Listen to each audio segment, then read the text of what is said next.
everybody. Welcome to Divorce Not Murder, the podcast where we hopefully make divorce more appealing than homicide. I'm your host, Kristina Ivy, mental health therapist, mom of two, and new addition to the ranks of the recently divorced. We've also got Robert Taylor here, Idaho-based divorce attorney and step-parent extraordinaire. Thanks, Kristina. How you doing? I'm doing all right. How are you? Good. How's your week been going? The house has been down with COVID. We have passed that around a couple of times, and that's miserable. Yeah, I waited 2 whole years into the pandemic to finally get it, and it was a doozy. It was all it was made out to be, and I don't like it. Was it worth the wait? No, 10 out of 10 would not do again. Would not recommend. 0 out of 5 stars. Yes. You see, absolutely. Like if CDC had like a Google rating or something, you could give it 0 stars. I wonder if the CDC is on Yelp. I don't know. Do you think? It's like on Foursquare. They just never got around to updating it again. Just the shittiest reviews. Yes. How about you? Good. Just been a busy week. My wife's in Disneyland, and I'm just holding down the fort with our 3 kids this week. So it's been a busy week. Solo parenting. Yes. Yeah. All the things. Also, 0 out of 5 would not recommend. Aw.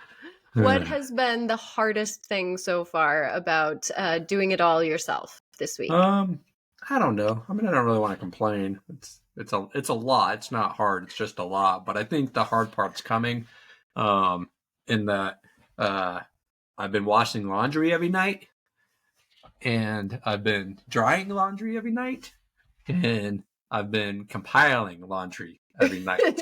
Which is to say not folding and putting away and hanging up. So what you're saying is you're creating a mountain of laundry. Yes, and my wife finds it really annoying when I help do laundry by washing and drying and not folding and putting away. And so, like, I don't want her to come home and be like, look, here's Mount laundry. Well, the least you could do is decorate it a little bit. Like, string up some Christmas lights, put a little flag on top. No, I'm probably just going to get, like, a podcast and listen to Dateline and, just put it all away Saturday. Maybe Friday night, my exciting Friday night plans. One fell swoop of laundry. Yes. How's parenting with COVID been? It's hard. You don't get to tell your 5-year-old to make their own breakfast necessarily when you don't feel like getting out of bed. So you soldier on.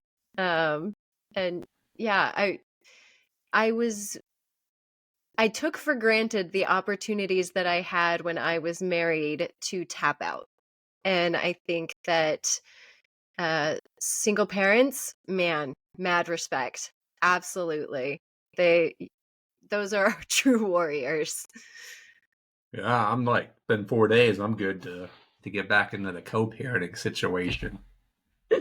That's what I signed up for. And you hope to maintain. Yeah, that's the goal.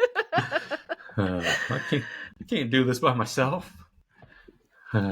There's the divorce lawyer in me being like, we just put that on the record. That's going to be fun to listen to in court.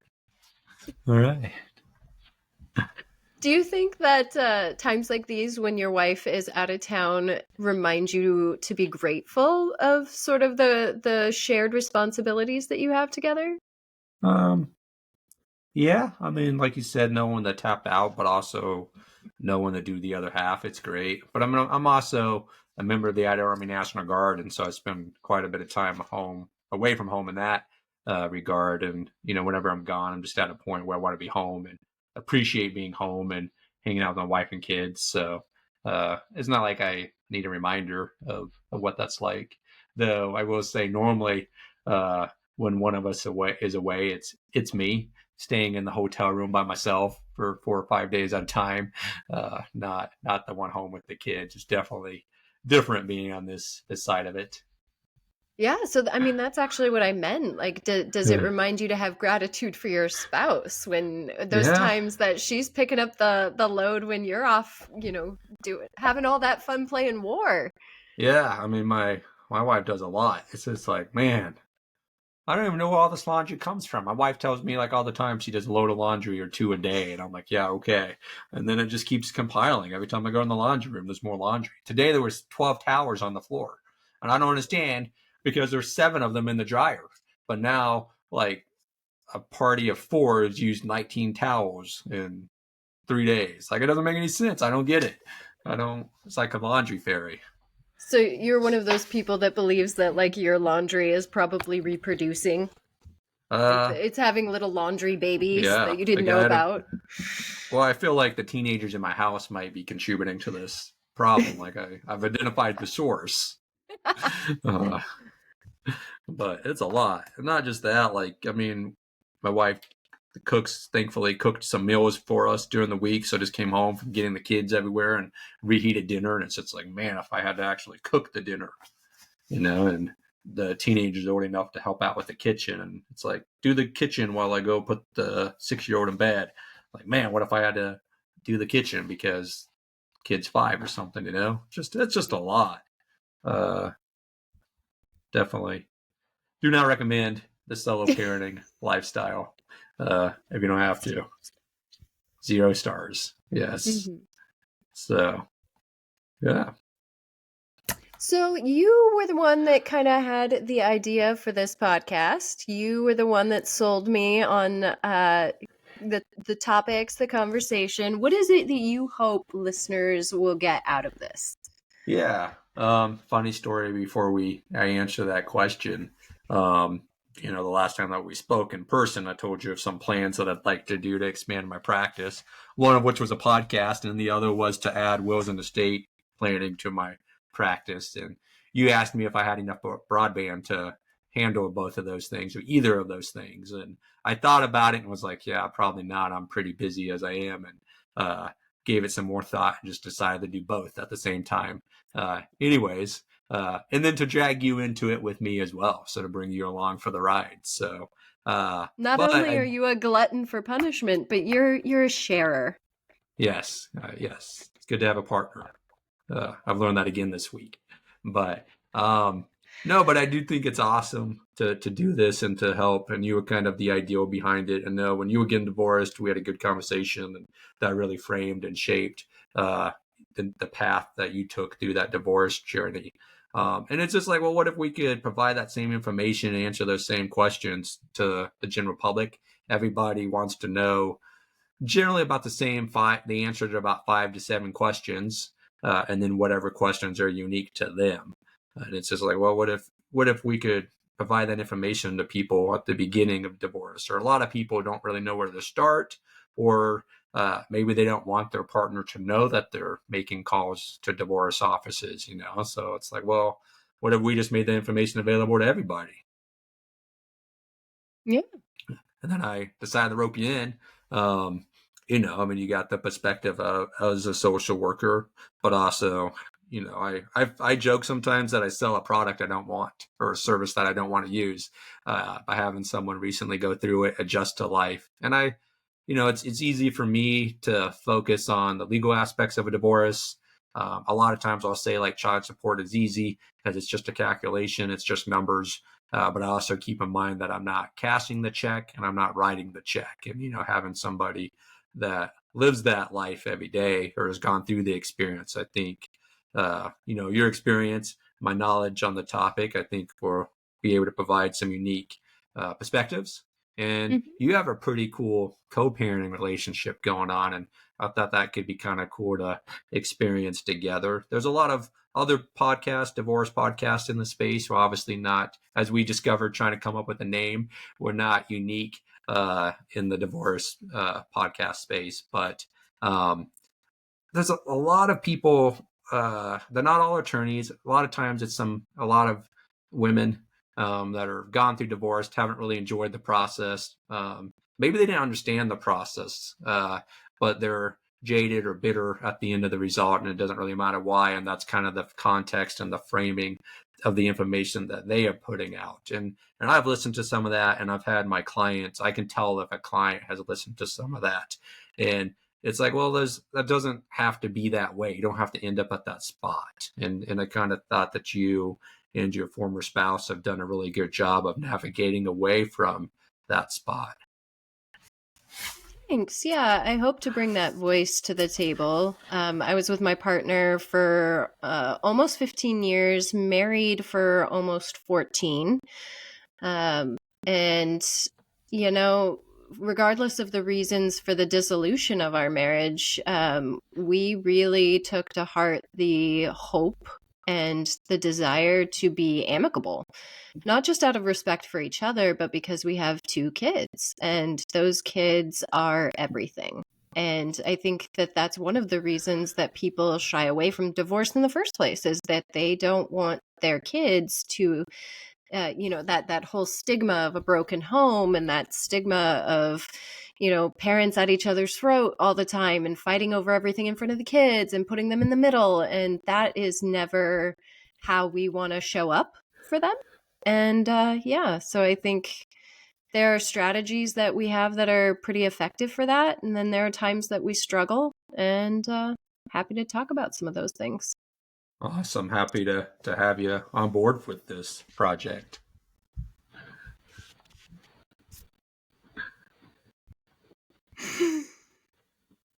Well, what should we talk about?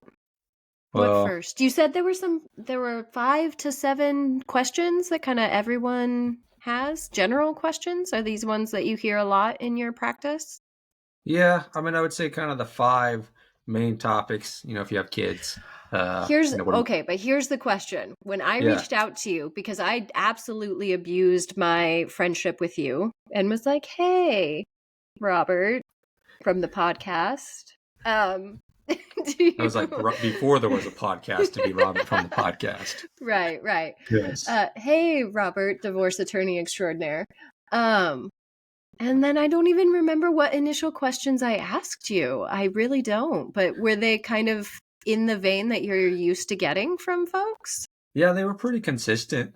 I mean, at the end of the day, the same topics need to be resolved amongst most families. And then a lot of families have things that apply to them that are unique, but the general stuff. And when you asked me for some of that advice, I was hanging out in a tent in Africa, so there wasn't a lot else competing for my time. So thank Yay you for that. me. Yeah, good timing, I guess, on both parts. But I mean, kind of the 5 things we got to get through in almost every divorce, if they have kids, is what's the parenting plan look like? What's child support going to look like? What are we going to do with the house? What are we going to do with the other assets?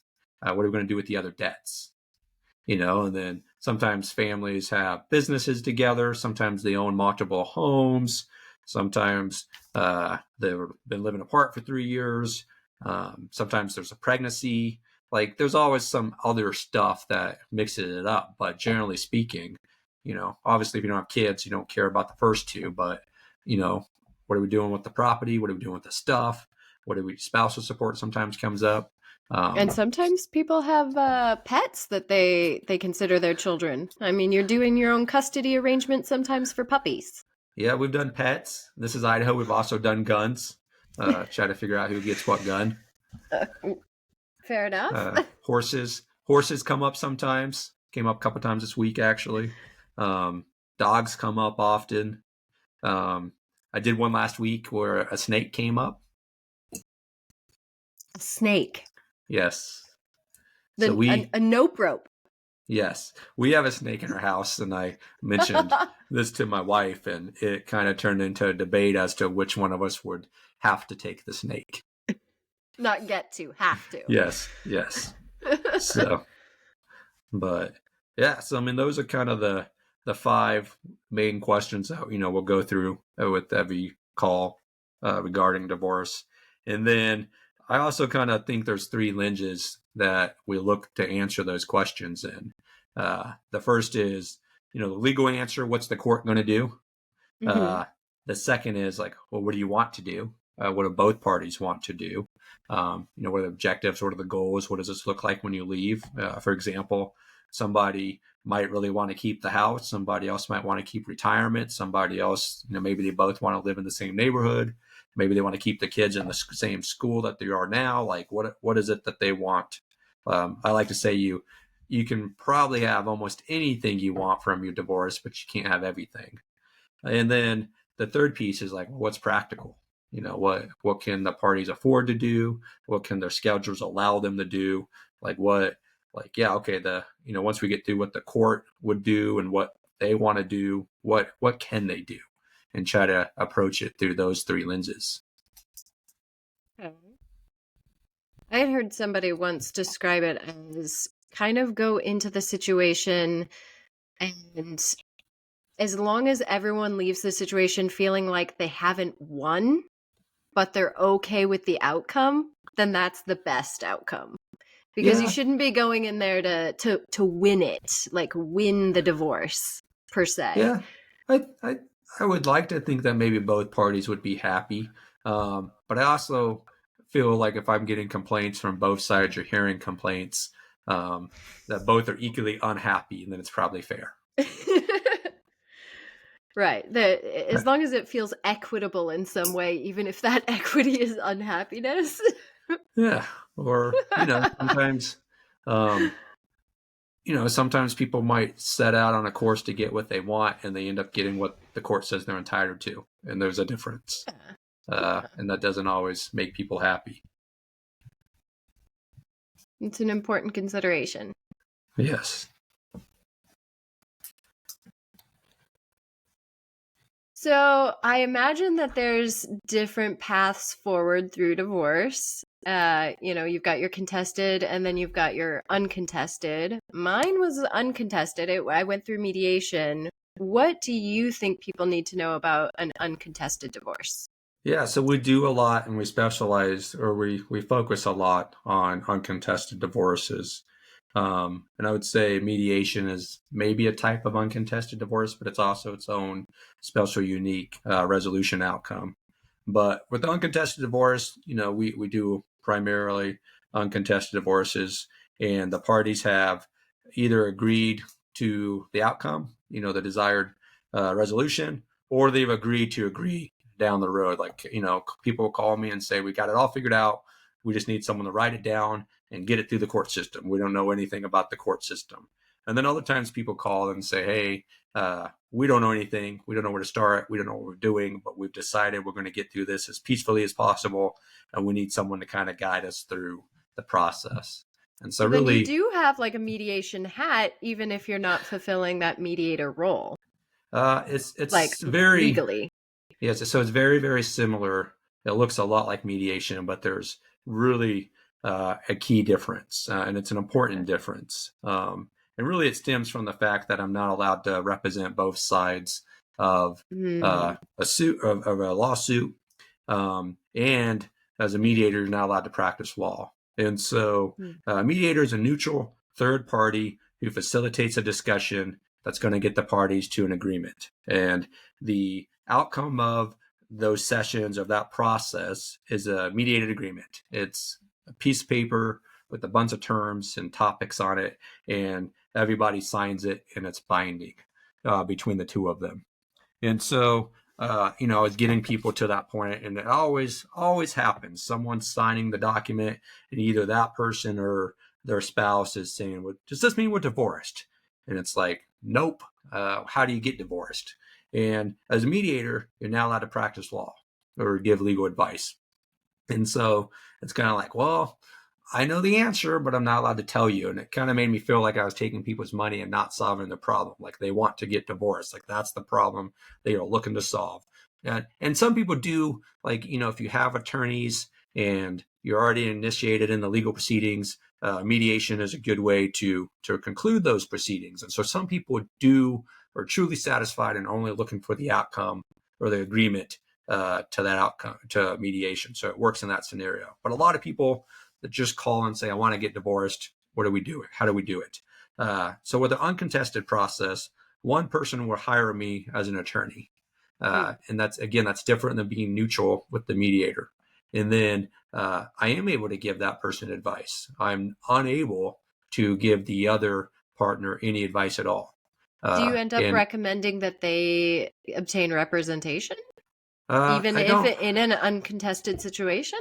Yeah, I don't recommend it, but I also don't not recommend it if someone asks. So, I mean, we've designed a process that really is designed to be a one-stop shop, and somebody has to hire me, and I can't make anybody agree to anything. So, at the end of the day, either we're going to reach an agreement or we're not. They're both are going to be happy with, or at least be able to live with the terms. I don't care if they're happy, right? Like if they accept them.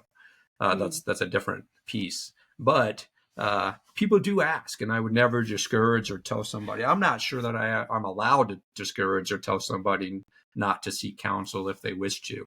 And in fact, as part of the process, they sign that they understand that they have that right, and they are electing not to, or they have done it. But Okay. really, we've designed a process where if the parties are in agreement that they don't need to both have attorneys, pay tons of money, go through the process. I mean, it only works if they both want it to work. They're transparent. Everybody has to know where all the bodies are. Everybody has to know where the funds are, what the funds are, what the work, what they're worth, how much money you make, how much money I make. Like everything has to be on the table. And a lot of times, sometimes they may not be very clear with me or about the situation, but it's clear to me that they both understand what's happening behind the scenes, and it's like, okay, I got that. But we really hope that it reduces the need for another attorney. I think early into when we made this part of the primary focus of our practice, one of the first clients that I had, not the first clients, but this was a unique client in that the lady, said, well, how much assets do you have? And she said, I think we have like $1 million. And I was like, oh, $1 million. Like that was, at that point in my career, a lot more. Could Uh, change. well, it wasn't pocket change to me, Yeah. but it was a lot more than I don't want to say used to dealing with, but had dealt with. Mhm. But she said, look, they've been married for over 3 decades. Like we spent all this time acquiring our wealth, building our investments. The last thing we want to do is find a stranger and give them $40,000 to fight with each other. We have a spreadsheet of who's getting what. We know how we want this to go. We just need some assistance getting there. And the lady sent me the spreadsheet, and I was like, she had true, like I'm getting this, he's getting that, I'm getting that, and didn't do any tallies. So I got my calculator out, and that was probably about $2.5 million of items in their house that they had inventoried and divided up between the two of them. And I was like, wow. And they had all this fancy stuff listed there that I was just like, $40,000 piano. Uh, but it really kind of put into perspective and framed what it is we're trying to do, right? Like you don't need to spend $40,000 getting divorced. It takes 6 to 18 months to get divorced in a contested proceeding. At the end of the day, the only people who win those cases most of the time are the other attorneys that that you're paying money to solve a problem for you. Our process we do in about 30 to 90 days. We can get you divorced. We can get you moved on. And there are some times where it is appropriate for contested cases. Sometimes if somebody, maybe it's an abusive situation, or if one person doesn't have to be abuse, but one person has either all the power or all the knowledge. And it's like, well, or if there's fundamental disagreements on, the outcome of how property should be split. I don't know, if you have a community property state and a $600,000 house that's paid off, and one person says, well, I'm not going to share this with you at all, and very clearly the outcome is yes, you are, well, then it's worth paying $5,000 of legal fees to get a $300,000 judgment, right? Yeah. Or kids. I mean, people have different ideas of how to raise kids, and how to sometimes what that should look like, but that's Mm-hmm. for a lot of people, not everybody. It doesn't work for everybody, but it works for a lot of people. I feel like we offer an alternative to that traditional litigation process, Mm-hmm. where we're For talking about, reasonable people. yes, we're talking about 6 to 18 months, thousands of dollars, drama, stress, discontent, and sometimes I think, not every lawyer's like this, but it's not uncommon to get a $3 to $5 to $10,000 retainer depending on where you live. And if you give someone $5,000 to solve a problem, you're going to have a $5,000 problem, regardless if you're going to have a $5,000 solution, regardless if you need it or not. Yeah. And we try to offer an alternative to that. It sounds like you're offering a service to people, and that there's a specific group of people too that this should really apply to. Yeah. Did you just clock me?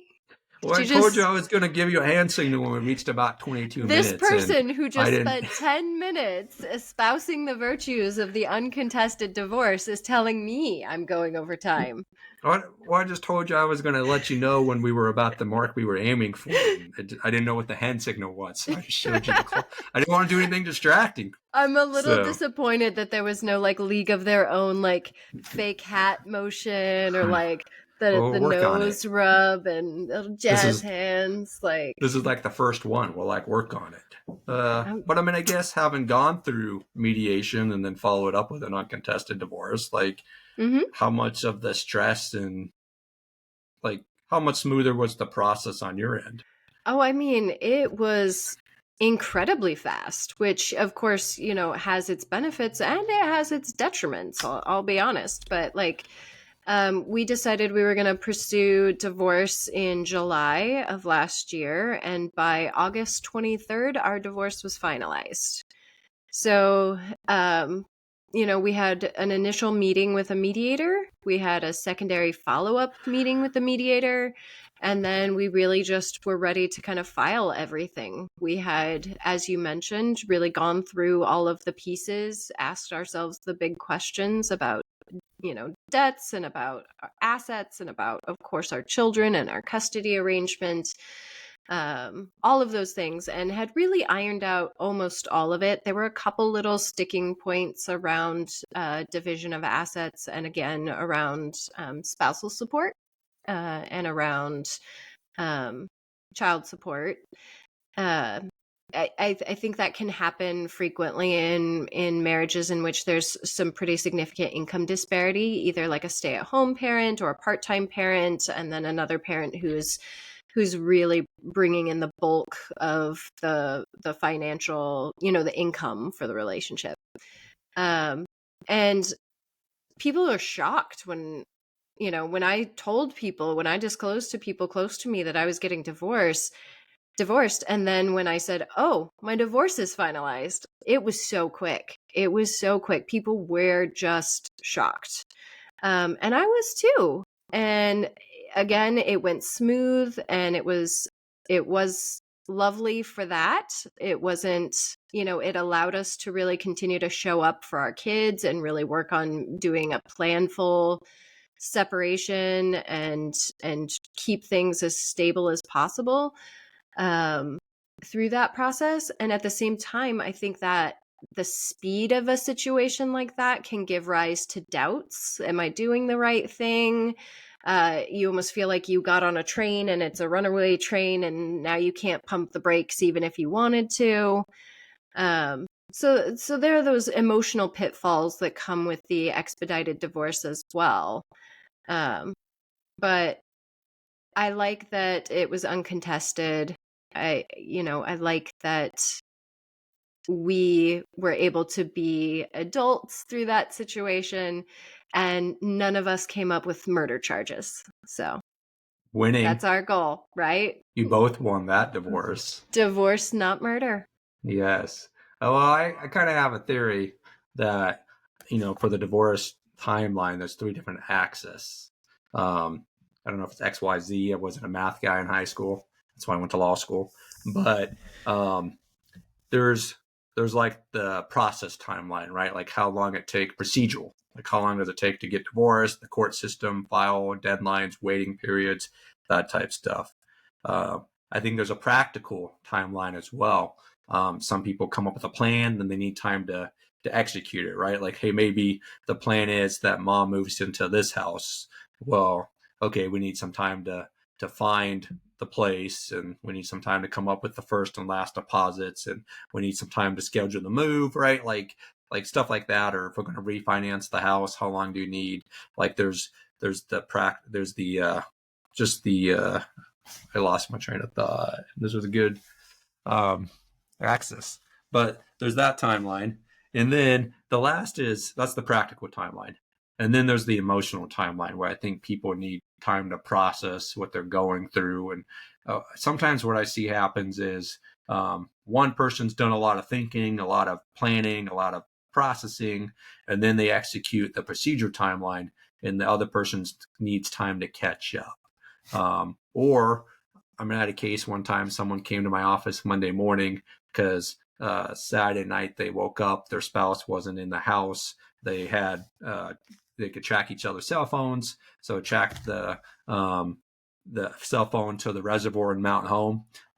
Same thing happens there at 2:00 in the morning on a Saturday night as when you're in high school. And so he was pretty shaken up by that turn of events 2 days later.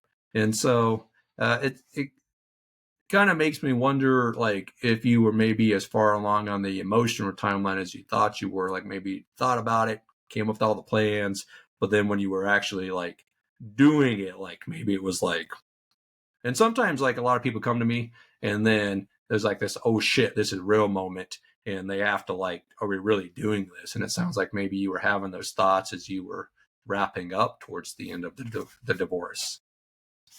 Yeah. Yeah, I think that's a good way to look at it.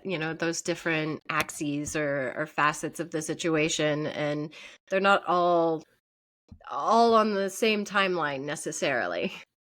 Yeah, I think there's 3 timelines, and I think with our process, the clients get to control the timeline and how fast we proceed.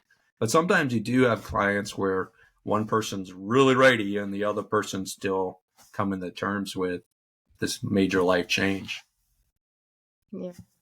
Or sometimes both people are like ready, but then it's actually happening, and there is like this, like The we're oh doing shit this. So moment. this is this is This real. is a big deal. It should be a big deal. It is a big deal, but divorce doesn't have to suck. And it doesn't have to lead to homicide. Yes. Divorce, Not Murder is sponsored by Taylor Law Amp Mediation, PLLC. Idaho divorce clients can find Robert at www.taylorlm.com.